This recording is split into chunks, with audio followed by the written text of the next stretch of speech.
ज्ञानाञ्जनशलाकया ज्ञानाञ्जनशलाकया चक्षुरुन्मिलितं येन तस्मै श्रीगुरुवे नमः। गुरुवे गौरचन्द्राय राधिकाय तदालये कृष्णाय कृष्णभक्ताय तद्भक्ताय नमो नमः। हे कृष्णा करुणा सिंधु दीनबंधु जगत्पते गोपीश गोपीकान्ता राधाकान्त नमोस्तुते। तप्त कांचनं गौरांगे राधे वृंदावनेश्वरी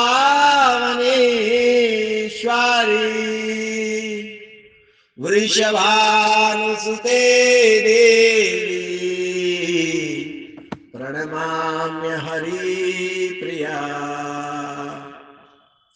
वाञ्छाकल्पतरुभ्यश्च कृपा सिन्धुभ्यैव च पतितानां पावनेभ्यो वैष्णवेभ्यो नमो नमः। जय श्री कृष्ण चैतन्य प्रभु नित्यानंद श्री अद्वैत गदाधर श्रीवासादि गौरभक्तवृंदा। हरे कृष्णा कृष्णा कृष्णा हरे हरे हरे राम राम राम हरे हरे। हरे कृष्ण। आप सबका बहुत बहुत स्वागत है। हम श्रीपाद रामानुजाचार्य के जीवन चरित्र के बारे में श्रवण कर रहे हैं। कथा अब तक यहाँ पहुंची है कि किस प्रकार रामानुजाचार्य ने संन्यास ग्रहण किया और संन्यास के पश्चात उनके बहुत सारे शिष्य हुए, जिनमें से प्रमुख थे दाशरथी और कुरेश। और उसके पश्चात रामानुजाचार्य ने अपने गुरु, जो कि मायावादी गुरु थे यादव प्रकाश, उनको विष्णु भक्त बनाया और विष्णु भक्त बनाकर उनको संन्यास आश्रम ग्रहण करके उनको वैष्णव बना दिया। और फिर उनको आदेश दिया कि आप वैष्णवों का चरित्र, वैष्णवों के रहन सहन, वैष्णवों का व्यवहार, चरित्र, इसके बारे में ग्रंथों की रचना कीजिए। तब उन्होंने बहुत सुंदर ग्रंथों की रचना की और बहुत वृद्ध होने के कारण उन्होंने अपना शरीर त्याग दिया और वैकुंठ में भगवान विष्णु के धाम में प्रवेश किया श्री रामानुजाचार्य की कृपा से। और उधर श्रीरंगम में, आपको पता है, श्रीरंगम में सारे यामुना आचार्य के चले जाने के पश्चात सारा श्रीरंगम खाली खाली लग रहा था। जिस तरह जिस तरह यामुना आचार्य प्रचार करते, कथा कीर्तन करते, अब वो पहले जैसा वातावरण नहीं रहा। और वहां जो मठाधीश बने थे तिरुवरम, उस तिरुवरम ने, वो भी भगवान के परम भक्त थे, शुद्ध भक्त थे। परंतु जिस प्रकार यामुना आचार्य व्याख्या करते थे, कथाएं करते थे, सिद्धांत प्रस्तुत करते थे, वैसा अब करने कोई नहीं रहा। तब सारे वैष्णवों ने निर्णय करके कहा कि अब रामानुज को यहाँ बुलाना चाहिए। हमने सुना है कि वो संन्यास ले चुके हैं, अब तो उनको बुलाकर आचार्य बनाना चाहिए। महापुरुष को हमने भेजा था, लेकिन महापुरुष ने जल्द ही लौट आए, क्योंकि उनकी पत्नी का अपमान हुआ। लेकिन अब हमें यामुना आचार्य के पुत्र वररंग को भेजना चाहिए रामानुज को लाने के लिए। और एक और बात, वररंग को बुलाया गया और वररंग को कहा आप जाइए रामानुज को लेकर आइए। लेकिन रामानुज को भगवान वरदराज नहीं भेजना चाहेंगे, इसीलिए पहले आप भगवान वरदराज के पास जाइए कांचीपुरम में, और वरदराज भगवान के सामने आप सुंदर स्तोत्र का गान पाठ कीजिए कई समय तक, जब तक कि भगवान वरदराज प्रसन्न ना हो जाए। और जैसे ही भगवान वरदराज प्रसन्न हो जाए तो आपको तुरंत वर मांगना चाहिए कि रामानुज को श्रीरंगम में भेज दीजिए, रामानुज को श्रीरंगम में भेज दीजिए। देखिए रामानुज की भक्ति, रामानुज आचार्य की भक्ति इतनी प्रसिद्ध है कि भगवान भी उनका सानिध्य चाहते हैं। भगवान वरदराज भी चाहते हैं कि रामानुज मेरे पास बैठकर भक्ति करे। तब सारे आचार्य ने कहा कि पहले वरदराज भगवान से कहो, और वरदराज भगवान जब इच्छा देंगे, इच्छा प्रकट करेंगे, वरदराज भगवान जब आज्ञा करेंगे, तब रामानुजाचार्य श्रीरंगम आएंगे। और इतना ही नहीं, आप वरदराज भगवान से कहना कि ये भगवान रंगनाथ की इच्छा है, क्या है रामानुज अब श्रीरंगम में आकर मठाधीश बने, आचार्य पदवी पर विभूषित हो। तब वररंग ने सारे वैष्णवों का आदेश स्वीकार करके वो आए कांचीपुरम में, और वहां भगवान वरदराज के मंदिर में जाकर भगवान वरदराज के सामने सुंदर स्तोत्र स्तुतियों का पाठ करने लगे। वैसे ही यामुना आचार्य के पुत्र थे, और इतने विद्वान, इतने प्रसिद्ध, इतने बुद्धिमान, और इतनी सुंदर रचनाएं यामुना आचार्य की भगवान वरदराज के सामने गाते, प्रतिदिन गाते, कई समय लगा उनको, बहुत दिन बीते। और उसके पश्चात वररंग के सामने भगवान वरदराज प्रकट हुए और आशीर्वाद मांगा कि आप रामानुजाचार्य को श्रीरंगम में भेज दीजिए। तब भगवान वरदराज ने प्रसन्न होकर तथास्तु कहा और रामानुज को कहा कि अब आप श्रीरंगम जाइए। रामानुज के मन में भी श्रीरंगम के भक्तों का संग करने की तीव्र लालसा उत्पन्न कर दी भगवान ने। रामानुज के मन में भी ये तीव्र लालसा थी कि मुझे श्रीरंगम के भक्तों का संग करना है। तब वररंग के साथ भगवान वरदराज के आदेश से श्री रामानुजाचार्य अपने प्रिय शिष्य दाशरथी और कुरेश जैसे शिष्यों को लेकर श्रीरंगम के लिए प्रस्थान किया। और जैसे ही ये खबर पहुंची सारे वैष्णवों के पास कि रामानुज श्रीरंगम आ रहे हैं, सारे वैष्णवों ने एक सुंदर दिव्य उत्सव का आयोजन कर दिया, और तुरंत प्रतीक्षा ना करते हुए सारे वैष्णवों ने रामानुज आचार्य को श्रीरंगम का मठाधीश बना दिया, अर्थात रामानुज आचार्य को आचार्य बना दिया। और अब रामानुजाचार्य बड़े प्रसन्न हुए, भगवान रंगनाथ भी प्रसन्न हुए कि रामानुजाचार्य अब मेरी सेवा में लौट आए हैं, बड़े प्रसन्न हुए। अब उसी तरह जिस तरह यामुना आचार्य शास्त्रों पर अध्ययन सब करते थे, उसी प्रकार रामानुजाचार्य भी करने लगे। अब धीरे धीरे भक्तों को संग मिला, रामानुजाचार्य को वैष्णवों का संग मिला, बड़े प्रसन्न रहते, बड़े आनंद में अपने भक्ति में जीवन को बिताते। एक समय रामानुज को स्मरण आया कि मेरा भाई गोविंद, जो कि मेरी मौसी दीप्तिमती का पुत्र है, वो अब शैव बन चुका है। आपको याद होगा ये वही गोविंद है जो कि यादव आचार्य की पाठशाला में जब रामानुज को मारने का प्रयास यादव प्रकाश कर रहे थे तो इस गोविंद ने ही बचाया था। लेकिन ये गोविंद लौट कर कांचीपुरम नहीं गया, क्योंकि रास्ते में ही शिव भक्तों का संग हो गया, शिव भक्तों का संग हो गया, और शिव भक्तों के संग में रहकर वहीं पर शिव भक्ति करने लगा, और शिव भक्ति के भक्तों के संग में शिव बन गया। शिव के भक्तों को शिव कहते हैं, और उनके अंदर मायावाद का विकार आ गया, मायावाद का विकार आ गया। अब रामानुजाचार्य को ये पता चला कि मेरा भाई गोविंद, इसने विष्णु भक्ति के चरणों, भगवान श्री विष्णु के चरणों को छोड़कर शिव धर्म को अपना लिया है, तो ये ठीक नहीं है।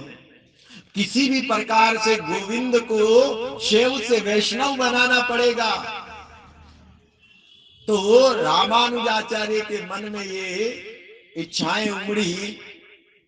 तो जहां गोविंद रहते थे, जहां गोविंद रहते थे और शिव धर्म का पालन करते थे, उसी के थोड़े ही पास यामुनाचार्य के एक परम शिष्य जिनका नाम था शैलापूर्ण। देखिए, ये महापूर्ण नहीं है, ये शैलापूर्ण ये रामानुज के मामा जी हैं। रामानुज के जन्म से पहले ही ये संन्यास ले चुके थे, और यहाँ तक के गोविंद के जन्म से पहले ही संन्यास ले चुके थे। इसलिए गोविंद को तो पता ही नहीं शैलापूर्ण हमारे मामा हैं। लेकिन रामानुज ने शैलापूर्ण को कहा कि किसी भी प्रकार से आप गोविंद को वैष्णव बनाइए, और वैष्णव बनाकर आप श्रीरंगम में भेज दीजिए।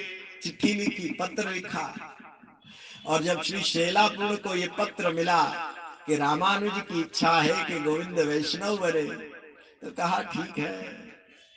तब एक दिन श्री शैलापूर्ण अपने शिष्यों को साथ लेकर, जब अपने शिष्यों को साथ लेकर उसी मंदिर में जहाँ के गोविंद निवास करते थे, कालहस्ती नाम की जगह में, उस जगह स्थान का नाम था कालहस्ती, और कालहस्ती में गोविंद जहाँ भगवान शिव की पूजा के लिए पुष्प फूल लेकर जाता था, वहीं से श्री शैलापूर्ण अपने शिष्यों के साथ बैठकर हरि कथा करने लगे, विष्णु धर्म वैष्णव सिद्धांतों की चर्चा करने लगे। गोविंद को बड़ा आकर्षण हुआ, गोविंद को बहुत आकर्षण हुआ, इसलिए गोविंद पास आकर बैठ गए। और गोविंद ने पास आकर बैठा है, उस समय गोविंद ने बहुत सुंदर ये चर्चा सुनी। शैलापूर्ण कथा कर रहे थे विश्व हरि भक्ति के ऊपर, बहुत सुंदर। और जब कथा समाप्त हुई तो गोविंद उठकर जाने लगा। शैलापूर्ण ने बुलाया, अरे भैया, हे नवयुवक, कौन हो तुम, और ये पुष्प कहाँ लेकर जा रहे हो? तो गोविंद ने कहा कि मेरा नाम गोविंद है, और मैं भगवान शिव की आराधना के लिए पुष्प लेकर जा रहा हूं।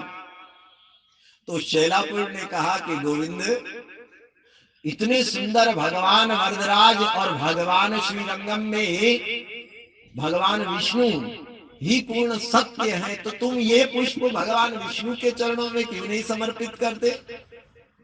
और भगवान विष्णु को समर्पित करने से सारे देवी देवता अपने आप प्रसन्न हो जाएंगे, यहाँ तक कि भगवान शिव भी प्रसन्न हो जाएंगे। यथा, तब उन्होंने भागवत का श्लोक गाया, यथा तरमूल निषेचनेना तृप्यंत यु भुजो कुशाखा।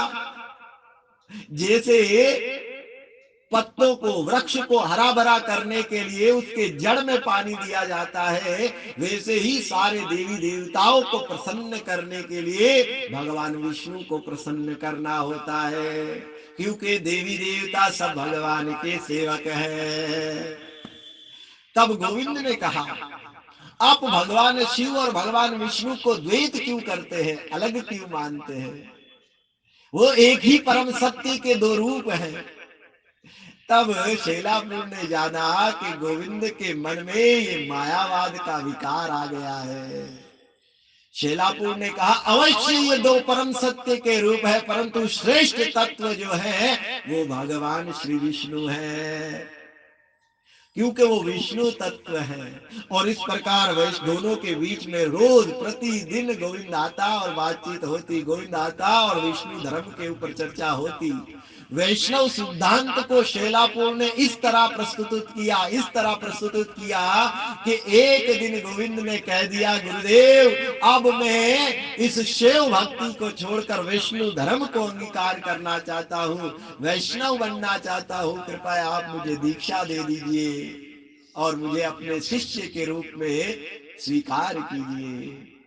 तब श्री शैलापुर ने गोविंद को दीक्षा दी और फिर आदेश दिया कि आप जाइए, कहा, श्रीरंगम में रामानुज के पास रहिए और उनकी सेवा कीजिए।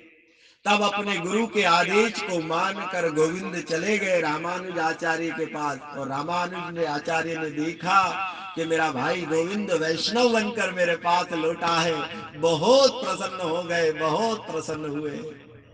परंतु गोविंद कुछ समय तक रामानुजाचार्य के पास रहा और फिर उनको अपने गुरु शैलापूर्ण का विरह सताने लगा। वो अपने गुरु के विरह में रह नहीं पाए, इसलिए रामानुज के आदेश प्राप्त करके गोविंद अपने गुरु श्री शैलापूर्ण के पास ही रहने के लिए चले गए और तब से गोविंद शैलापूर्ण के पास ही रहे। सुंदर लीलाएं रामानुजाचार्य के चरित्रों में हम देख रहे हैं। और उस समय जो कि श्रीरंगम में रामानुजाचार्य महापूर्ण जी के साथ विद्यमान थे, ये महापूर्ण श्री रामानुजाचार्य के परम वैष्णव परम शुद्ध भक्त थे, शिष्य थे, और इन्होंने रामानुजाचार्य को शास्त्र जितने भी पूर्व आचार्य हुए हैं, 12 आलवारों में से, नाथ मुनि से, ईश्वर मुनि और फिर यामुनाचार्य और फिर उनके 5 प्रसिद्ध शिष्य, उन सबों के जितने भी संग्रह किए हुए शास्त्र थे, उन सब सारे शास्त्रों में से महापुरुष ने उनको न्याय तत्व, पुरुष निर्णय, गीतार्थ संग्रह, व्यास सूत्र, पंचरात्रि शास्त्रों का पूरा पूरा ज्ञान रामानुज को कराया और पूरे ज्ञान में रामानुज को पढ़ाया और विद्वान बना दिया। बहुत बहुत ग्रंथों का अध्ययन किया रामानुजाचार्य ने श्री महापूर्ण के संग में रहकर। और तब यह महापूर्ण ने कहा कि रामानुज, अब आपको चाहिए कि आप गोष्ठी ग्राम में, गोष्ठी नाम का नगर है, उस नगर में गोष्ठी पूर्ण रहते हैं। अब ये गोष्ठी पूर्ण कौन है? ये गोष्ठी पूर्ण श्री यामुनाचार्य के बहुत प्रसिद्ध शिष्य हैं, बहुत प्रेमी शिष्य हैं। अब देखिए, यामुनाचार्य के प्रसिद्ध 5 शिष्य हैं, जिनमें से 2 शिष्यों के तो ज्ञान प्राप्त कर चुके हैं, 3 शिष्य की क्षमा कीजिए। पहले कांचीपुरम थे, कांचीपूर्ण से ज्ञान प्राप्त किया रामानुजाचार्य कांचीपुरम में, और फिर महापूर्ण से दीक्षा ली और अब श्रीरंगम में भी ज्ञान ले रहे हैं। और तीसरे यामुनाचार्य के पुत्र वरंग, उनसे सारे स्तोत्र रत्नों का अध्ययन करके कांचीपुरम में ही सीखा। और अब गोष्ठीपूर्ण नाम के एक बहुत प्रसिद्ध शिष्य, बहुत शुद्ध भक्त हैं यामुनाचार्य के, और आपको चाहिए कि आप उनके पास मंत्र दीक्षा लीजिए।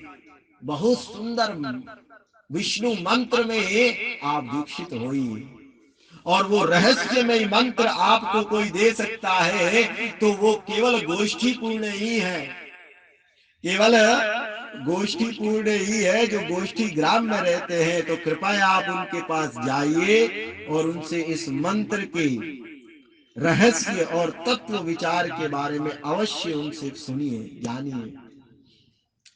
तब रामानुज बड़ी नम्रता के साथ गोष्ठीपूर्ण के सामने आए और कहा कि गुरुदेव, मैं आपके शरणागत हूँ, कृपया उस रहस्यमय मंत्र की दीक्षा आप मुझे दीजिए।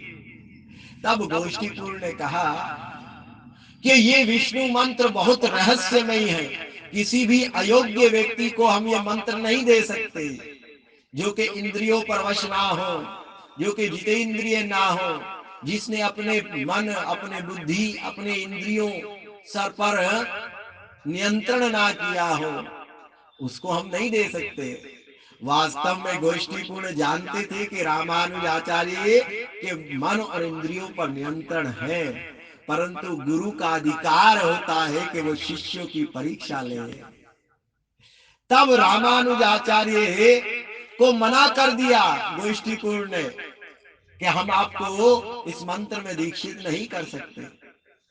तब रामानुजाचार्य लौटकर श्रीरंगम गए, लेकिन फिर लौट कर आए। जिज्ञासा कम नहीं हुई रामानुज की, रामानुजाचार्य की जिज्ञासा कम नहीं हुई, प्रतिदिन जिज्ञासा बढ़ती थी। मुझे दीक्षित मंत्र, रहस्यमय मंत्र को चाहिए, दीक्षित होना है। ऐसे करते करते कई बार आए।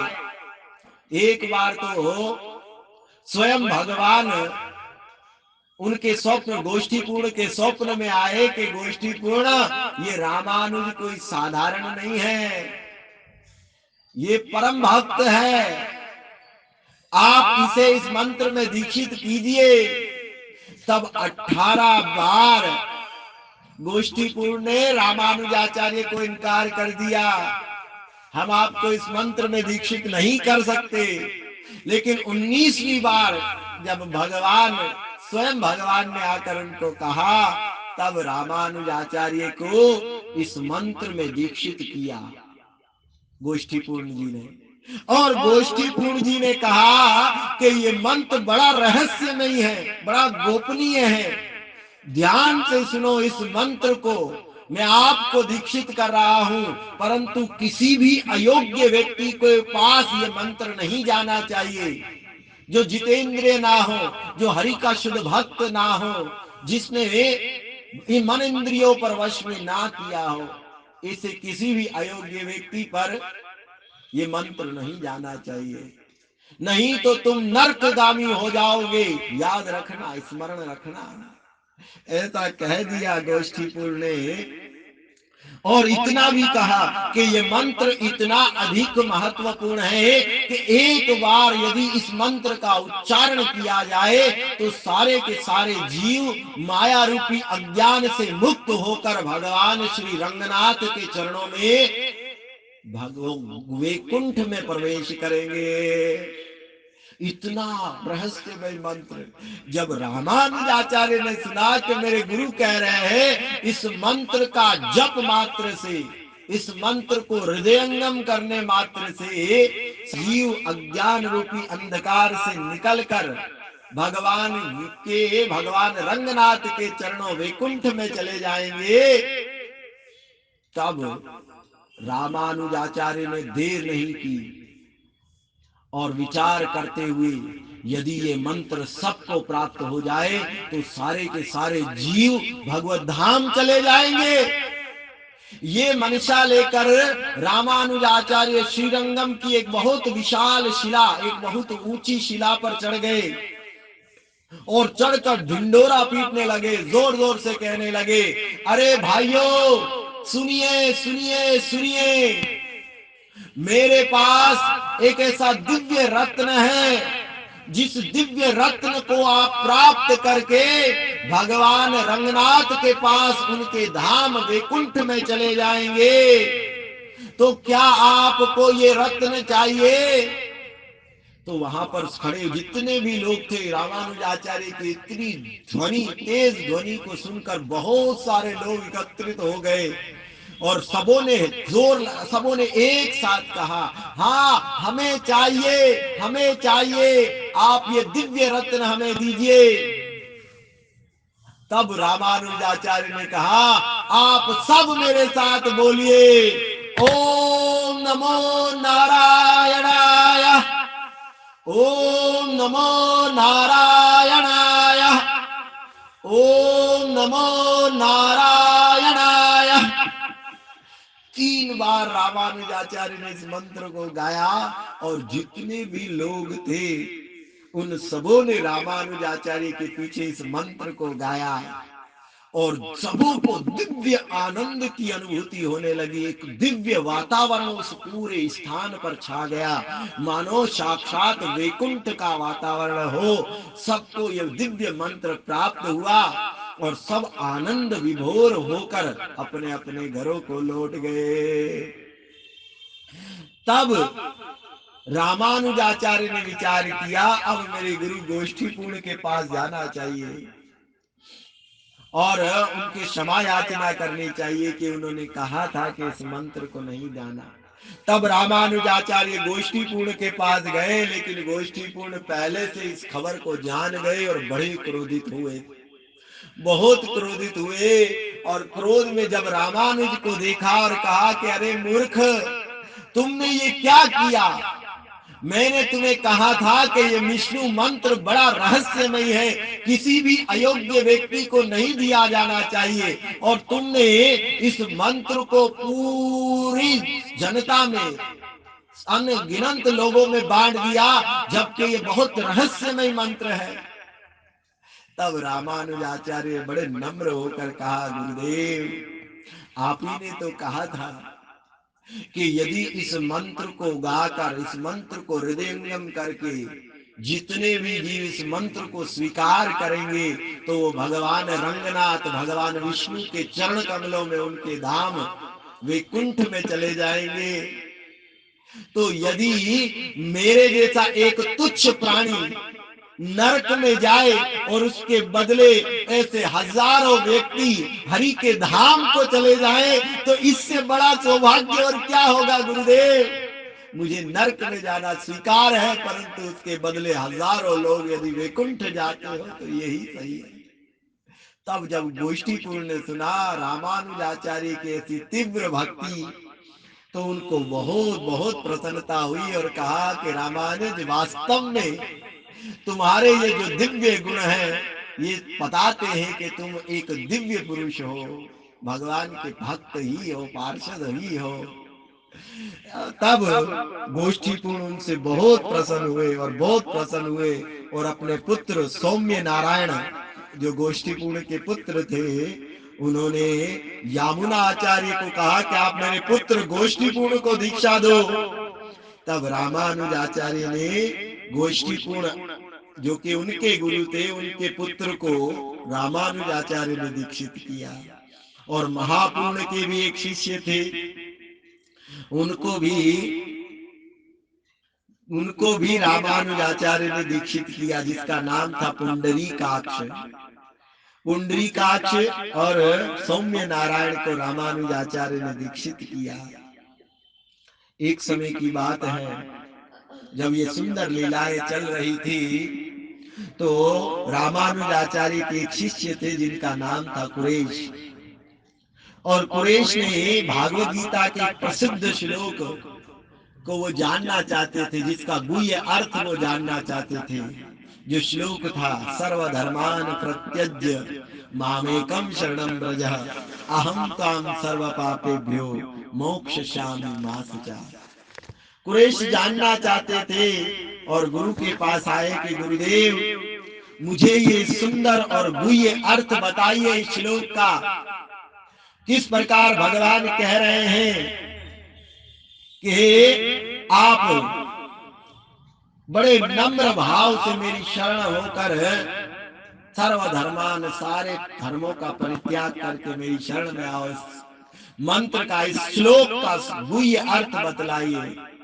तब रामानुजाचार्य ने कहा कि ये मंत्र बहुत विशेष है और बहुत गोपनीय है। जब तक कोई व्यक्ति 1 वर्ष तक अपने गुरु के सानिध्य में होकर बड़ी नम्रता, बड़े प्रेम से, बड़े सेवा भाव से, गुरु की अनुकूल भाव से गुरु की सेवा ना करे, तब तक इस मंत्र का रहस्य किसी के हृदय में प्रकाशित नहीं हो सकता। तब कुरेश ने कहा, गुरुदेव, 1 वर्ष तो बहुत लंबा समय होता है, क्या पता उसी समय ये देह रहे ना रहे, तो इसीलिए आप इसी समय मुझे इस मंत्र का रहस्य बताइए। तब रामानुजाचार्य ने देखा कुरेश की दृढ़ निष्ठा और सेवा भाव से प्रसन्न हुए और कहा, 1 वर्ष नहीं तो कम से कम 1 महीने तक आप गुरु की सेवा निष्कपट भाव से, श्रद्धा से, प्रेम से, अनुकूल भाव से कीजिए, तब इस मंत्र का रहस्य आपको समझ में आएगा। तब गुरु के आदेश पर कुरैश ने 1 महीने तक अपने गुरु की सेवा निष्कपट भाव से, श्रद्धा से, प्रेम से, विनम्र होकर, अनुकूल भाव से की। तब रामानुजाचार्य ने इस श्लोक का अर्थ कुरैश के हृदय में स्थानांतरित कर दिया, प्रकाशित कर दिया। तब उसी समय दाशरथी भी आए, रामानुजाचार्य के दूसरे शिष्य। उनको कहा, उन्होंने भी कहा, गुरुदेव आपने जो अर्थ कुरैश को बताया वही अर्थ मुझे भी बताइए, सर्वधर्मान प्रत्यज्य का। तब रामानुजाचार्य ने देख लिया कि दाशरथी के मन में थोड़ा अभिमान है, विद्वत्ता का और ऊंचे कुल में जन्म का, ब्राह्मण परिवार में जन्म का और विद्वत्ता का अभिमान है। तो उसी समय रामानुजाचार्य के गुरु की पुत्री वहां आई और वहां आकर रोने लगी और रोते हुए कहने लगी।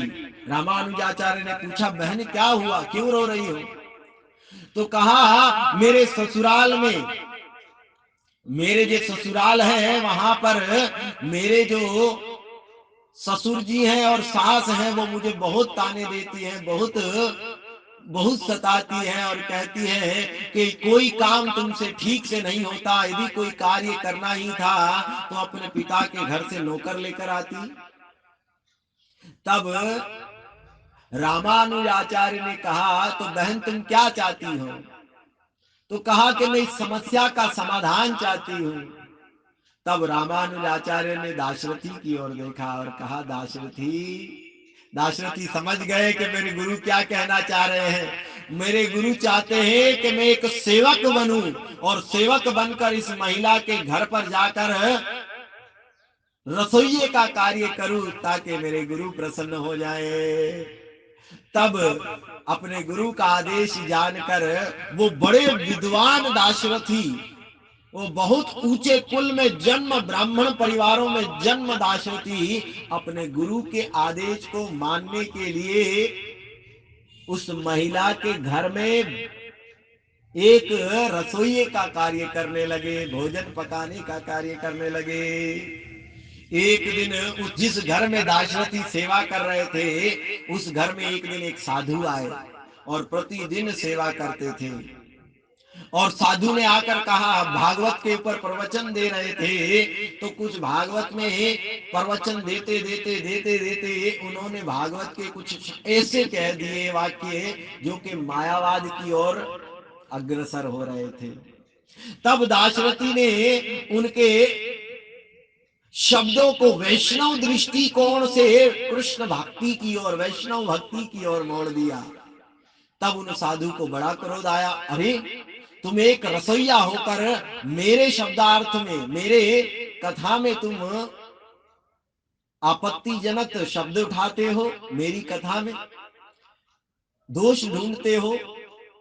तब दाशरथी और उस रसोइये के बीच में बहुत सुंदर चर्चा हुई और दाशरथी ने यह सिद्ध करके दिखा दिया कि भागवत का मर्म जो है विष्णु भक्ति ही, और भगवान श्री कृष्ण एक पुरुष हैं, आध्यात्मिक भगवान श्री कृष्ण सच्चिदानंद विग्रह है, ये सिद्ध करके दिखा दिया।